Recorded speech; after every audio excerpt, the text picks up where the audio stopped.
Okay guys, I took the BSA out for the first time 4 weeks, and it's on a new carburettor, 300 quid's worth of concentric carb. The tank's been fully sealed, and I took it out. It ticked over okay, but I had a slight hesitancy. Put the new plugs in there, cut the plugs. I've checked the timing before, the timing was okay. I thought, right, what I'll do, I'll check the leads rather than change coils and stuff. I'll go and check the leads, continuity leads.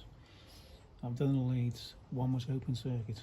So right, okay, I'm going to find this. So I cut lead into bits, just trying to find the faults. I cut the plug off one end, the spark plug end, and hey presto, the plug's knackered. Let me just show you. Lead, you're on 20 k ohms there. Okay, show you lead.